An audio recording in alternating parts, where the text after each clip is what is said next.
Whose vote matters in the United States? It's certainly not the voter in Florida who's already in a red state when it comes to a presidential election, because Florida is such a red state now, you can almost guarantee that is going to go for Donald Trump. Much like the voter in California, who we all know is very most likely going to vote for Biden, and California's electoral votes are going to go to his candidacy. So, whose votes in the United States actually matter when it comes to a presidential election?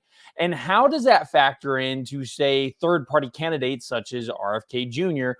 Or how does it factor into someone like Donald Trump choosing their vice president? There's a lot of underlying themes, and it actually makes one of the most complicated thought processes in our current electoral sphere about who is going to vote for what candidate. Specifically, there's a small margin of voters that, believe it or not, haven't made up their mind yet.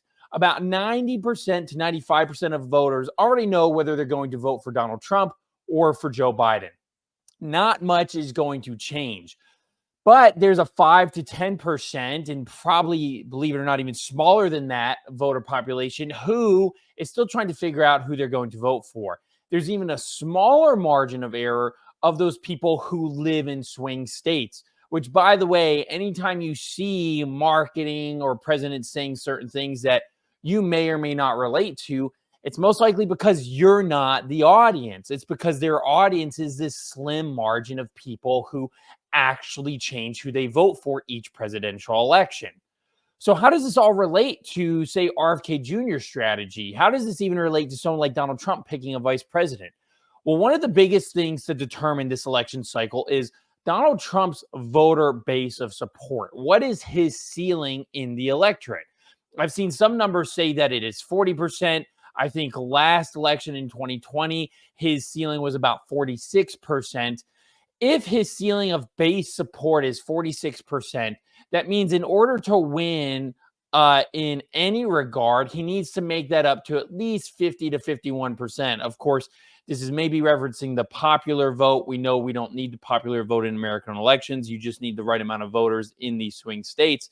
But the big question is if Donald Trump chooses a vice president, is that vice president really going to sway the amount of people who decide to vote for him? It may or may not. In any case, most people are so obsessed with Trump on the negative or positive side that they're already going to vote for him regardless. But what does that mean for someone like RFK Jr.? One of the most important factors in this election is the third party candidates in general and who they're going to be taking votes away from. Now, traditionally, it was my belief, and it still might be my belief, I haven't figured it out yet, that most RFK supporters would actually be drawn from voting from Trump, which means that RFK, by and large, would hurt Trump's voting base. I say that mostly because of his medical stances. Most of RFK Jr.'s medical stances overlap with the majority of the Republican Party's medical stances. Boomers maybe being the exception, but by and large, RFK Jr. shares some of the same anti-pharmaceutical, anti-establishment kind of stances as your average Republican voter. At least that was my theory. However, one of the best ways to determine reality in our political day and age isn't necessarily to look at the data for yourself, which sounds kind of silly, but it's actually to look at how certain political people respond to the data that they're seeing. And so just today, a flurry of articles have been coming out about how the DNC is now going to double down on taking out third-party candidates, specifically RFK Jr. So there is a Biden super PAC called Clear Choice. And Clear Choice's stated goal is to ensure that third-party candidates across the board are crushed. This means that they view third-party candidates more of a threat to Biden's campaign than they do to the Trump campaign. Here's the logic. The logic is that a lot of people don't like Biden or Trump. But the logic is also that these people will never vote for Trump, and that they simply will decide to just not vote for Biden. So a lot of people would say, decide not to vote for Biden, vote for a third party, but those same exact electorate of people are never going to vote for Trump, meaning that it only hurts Biden. So now you're going to see a lot of super PAC funding start to target RFK Jr.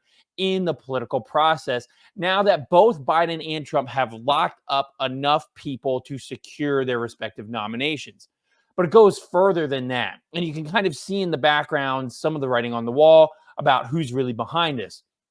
Clear Choice's founder, or the big strategist behind it, is a guy named Pete Kavanaugh, who served as the deputy campaign manager for Biden's 2020 presidential campaign. But they're linking up with a whole bunch of different organizations to crush third-party candidates.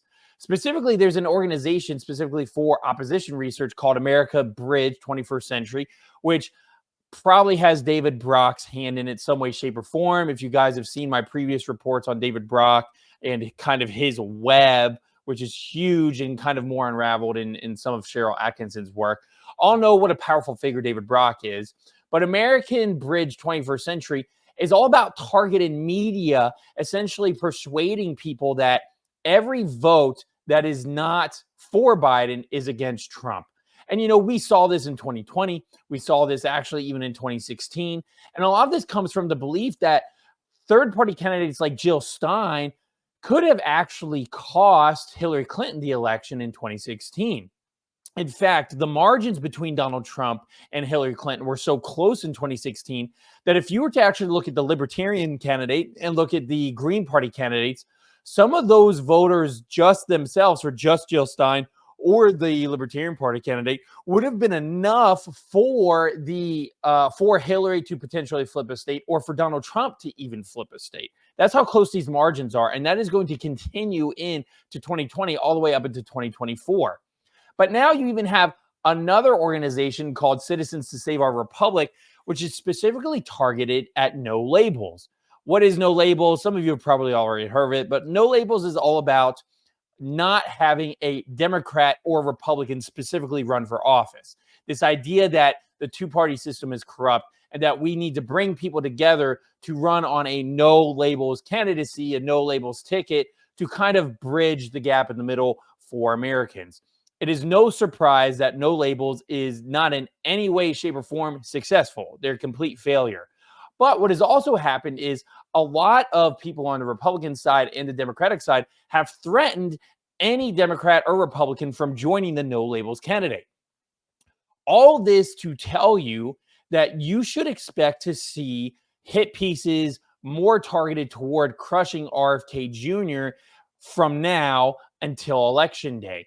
In fact, some of these super PACs and some of these organizations are suing RFK Jr.'s PAC and super PAC, which has been fighting for RFK Jr. to even get on the ballot.